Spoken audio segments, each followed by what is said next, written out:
Okay guys, welcome back to the channel. So as many of you guys would have seen on my previous return video, I did say to you we was going to do a video discussing where I've been for the last 10 months. Many of you had been messaging me on the YouTube channel, on Instagram, asking me where I had been. So many of you actually messaged me on Instagram. You actually crashed my Instagram to the point I couldn't even open my messages or my message requests. I ended up having to delete the app, reinstall the app, and I still couldn't get access. That I had to access it on the computer and wipe out some of the messages that many of you had actually sent me, asking me if I'm okay, where I've been. You hope I'm okay. Many people thought I was in an accident. Many people thought I was dead. There was so much speculation about where I had been. It was unreal. So I'm here today to tell you where I've been in the last 10 months and how we got to this, which I know some of you will be shocked. Some of you would have expected this. So let's get onto the video and I'll explain to you where I've been. What? Goddamn, get it done, will ya? Woo. When the blow up now, everybody's so unusual with it. Shit. But said times in his rhymes, cause his memories. We running through New York, so you know. So, as many of you guys know, I've been away for the last 10 months. And the last video you would have seen me do would have been the black BMW E60. Now, when I stopped videoing, the black E60 was in bits. I ended up getting on and doing all the control arms on the E60 on the front, and that was an absolute pig of a job. And I'll be honest with you, the black BMW 60 didn't actually need any of them control arms because the bushes were still fine on the previous ones.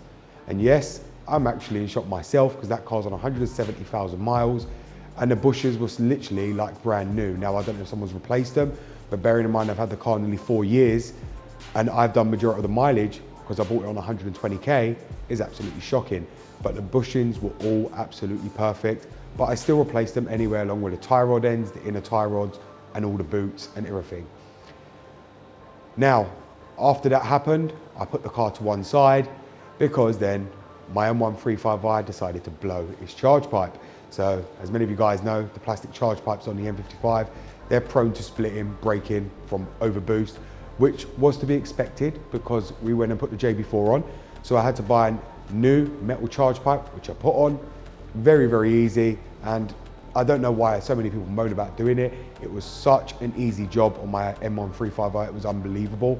I put that on, and to be honest with you, I'm not gonna lie, the M135i has now gone. The reason for selling that is simple, and I'll explain that in another video. The car, I feel like, was just so overpowered. It was ridiculous. Not only that, it was just not a fun car. You know, having a turbocharger on the car just wasn't fun for me. Even though I loved the car, always wanted one, it just didn't give me that thrill because I knew it was fast. I knew it could come up to quick speed. It just didn't give me that thrill factor like the new car I've actually got. Now, many of you guys wanted to know about the workshop. So the workshop build is actually 38 by 24. You probably would have seen on my previous return video that the base is actually bigger than the build, and that's because I built a 40 by 30, and I was told I wasn't allowed to have that size. I know it sounds absolutely ridiculous, but then building regulations and planning all agreed I could have a 38 by 24. Why? It doesn't make any sense, but that's just the way it is. Now, I did have to make a few sacrifices to get this building, which I'm going to be telling you right now. First sacrifice was the height. Now, many people would have preferred to probably have the height than the size. I took the size over the height, and that's purely because of what I want to have stored in here. Now, if I built a 16 by 20, I could have gone as high as 4.5 meters and nobody had any issue with it because it's right at the back of my land. I've got all fields around me. There's no houses around here. Everyone's houses are way up the top. Bearing in mind, I've got a 450-foot garden with a whole road that's been made with a car park. I'm right down the bottom. Nobody even knows or can even hear me down here. And therefore, nobody had an issue with it. If I had built a 16 by 20, as I said, I could have gone as high as I wanted. But because I built a 38 by 24, if many of you guys don't know about wood builds, the bigger you build wide and long, the lower the pitch of your roof drops. So because I built a 38 by 24, I had to build a 12.5 degree pitch roof. Now, if I didn't build this big of a building, I would have been able to build a 15, 16 degree pitch roof with no issues. but because of the size of the building, I had to lose some of the height. So as it stands, my building at the moment is 2.7 meters on the walls, which is basically 12 foot. My ridge, which is the top of the building, is 3.3 meters, which after doing all my measurements and calculations, everything fitted perfectly. As you can see, we've got a full car lift in here. I've still got enough height above on the car lift for all the cars to go up, and it worked out perfectly. Any smaller than that and I would not have got a car lift in here. I went through hell to get this building up, and it was only because one of my local MPs managed to find a loophole for me to be able to get this building up that I successfully managed to have this size building here. Many people come here and are absolutely in shock, and they're like, Jesus, look at the size of that. Because it's something most people ain't used to seeing, especially in someone's garden anywhere in the UK of this size. And that's purely because most people don't have the space for it. Secondly, majority of people try and build little bungalows in their back garden and they have big problems. I got very lucky building this size right here because I don't have anyone near me, at the sides of me or around the back of me. All I've got is a load of deers and monk jacks and everything else. That's about it. You know, I don't have no neighbors, no nothing here, no houses that I'm blocking, no view I'm blocking. It's all out right in the country, and the shop can't be seen by anybody. It's not visible to anyone. It doesn't block anyone's view. In fact, it actually blends in very nicely with all the scenery from what everyone has actually said to me. I did struggle with it because I needed to get a lot of my neighbors' permission for me to have this.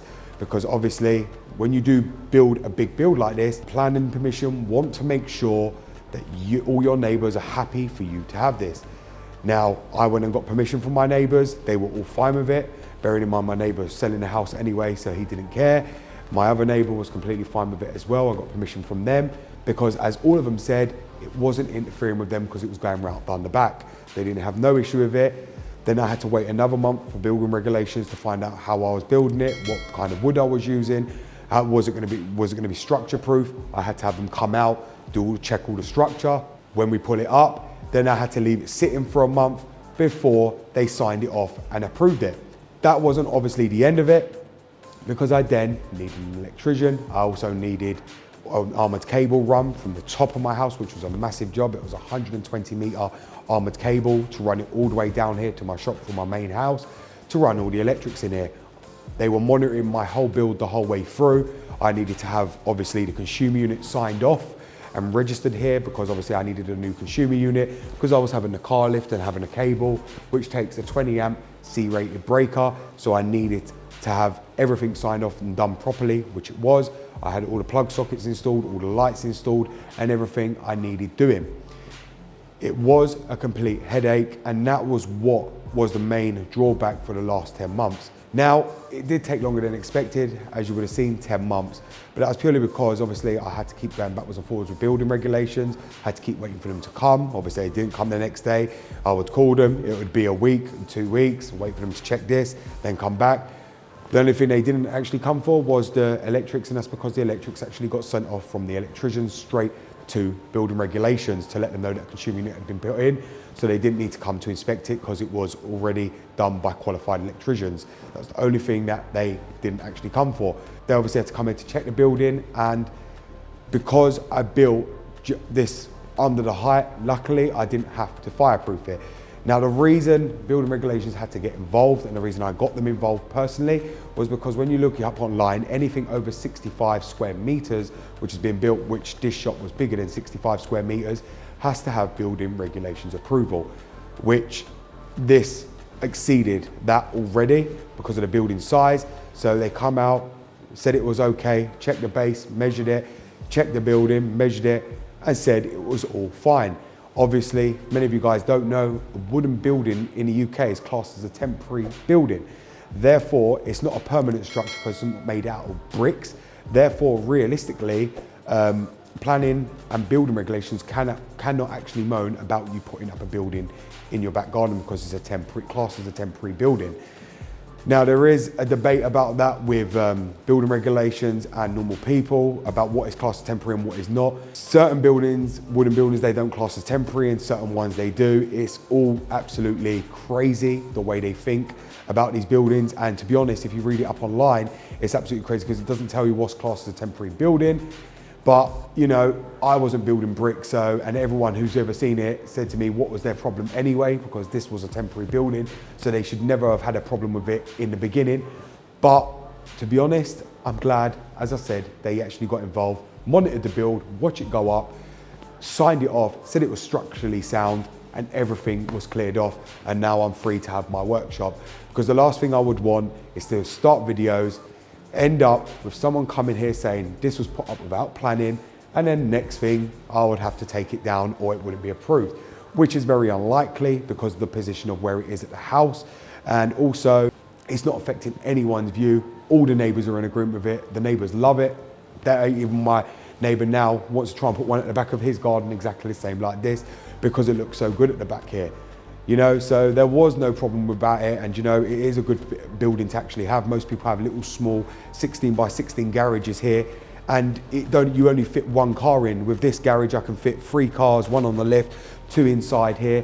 You know, it just makes perfect sense, and it's something I always wanted to have, so I can keep all the cars inside and not have to worry about them being outside. I actually drawed up this shop months before of how I was going to have everything laid out. Even the car lift itself, I drawed this out where this was going to go. Everything was to go in a certain way, and it all fitted perfectly. Now, when we first put this here, everyone was thinking I was going to hit that back wall of a car, and I told everybody, which they didn't believe me, it will not touch the back wall. So far, I've managed to have the E60 M5 on here. I've had the other cars on here.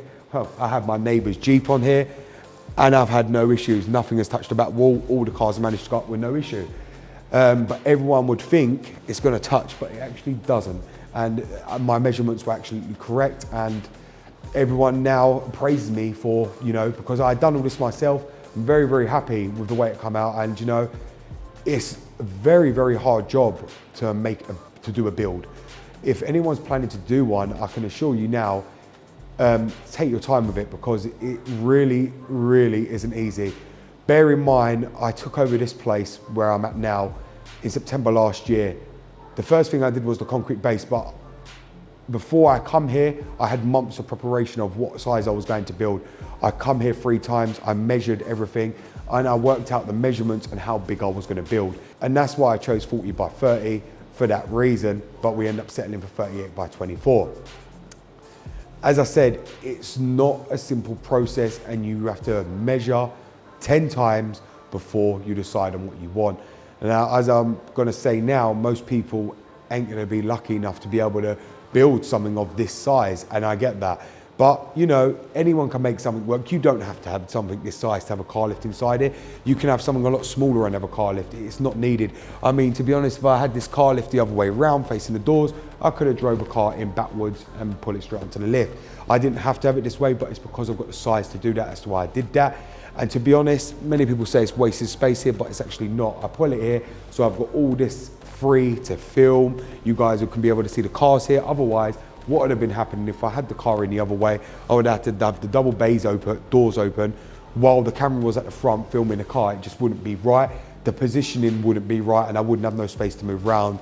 And this is one of the reasons why I put the lift here, for that reason, so I'm not moving around the car, trying to get you there, trying to open the doors, because the car's front would be in the way. It just doesn't make sense logically to me. And I had it, like I say, when I drawed it all up, this is the way it was going to come out. The workbenches have come out the way I designed them. They've come out perfect. Everything's come out perfectly. It's the same with all my tools, really. I didn't have a plan to have it all hanged up here. It just ended up coming that way, you know. At first I was going to put them in a cabinet or put them somewhere else and have them, but then I thought, what is the actual point? I'd rather them all hang. They're all metal and steel. They're all hanging up with no issues. None of them is dropping. They look a lot nicer up there, and it looks like a proper workshop. Everything's organized. I know where everything is when I need it, or when I come onto a car and I see a bolt that I need a size, I can go straight to it and get what I need. I've got my trolleys that I can push around with my tools in it. So it doesn't make sense to have them everywhere else. That's why I decided to have them all up here, and all in a neat style that I can get to them if need be. But there you go, guys. So there you have it. That's where I've been for the last 10 months. It's been an absolute nightmare. Not only have I built the shop, I ended up building, I built a pool in my back garden as well. So I put a pool in the ground. So we've got an in-ground pool now as well, which I had to dig out as well with a digger to dig the hole to be able to put the pool in. So we've also got that. I'm also building another outbuilding out there as well for my missus. So that's another building I've got to build. So as I said, there's a lot of projects I've got ongoing. This shop was just one of them. This was the first one that needs to go up. We've now got it up so I can come back and do videos. And you can see I can do actually videos peacefully now. I don't have people coming in or out or past, no cars coming past because nobody can get down there, only myself. So it's just a lot more peaceful, a lot more enjoyable to be able to record videos for you. And just know when I'm doing this, you know, because we do get the odd viewer that's trying to see where you're located or where you are or something like that. And, you know, that's one of the reasons why I moved as well. And now none of that can happen at all because we're always going to be in the shop. And even when I shoot outside, it's all my own land. You don't see no road, no signs, no nothing. There's nothing to be seen no more. And this is one of the reasons why I picked this house, because there's just nothing that can be seen by the viewers at all. Because I don't really do many driving videos, driving around anywhere. And if I did, it would be way out of an area where people wouldn't know where I am. So I hope you've actually enjoyed this video, guys. Thank you very much for watching. I hope this explains where I've actually been for the last 10 months. I do plan on giving the members a full tour of this shop everywhere else so you can see what left I've got to do. And yeah, thank you very much for watching, guys. I hope you've enjoyed this video, and we'll be back with another one. Next one's going to be revealing a new car that I know many of you are probably keen to find out, especially after I've explained about the M135i Go. Thank you very much, guys, and goodbye.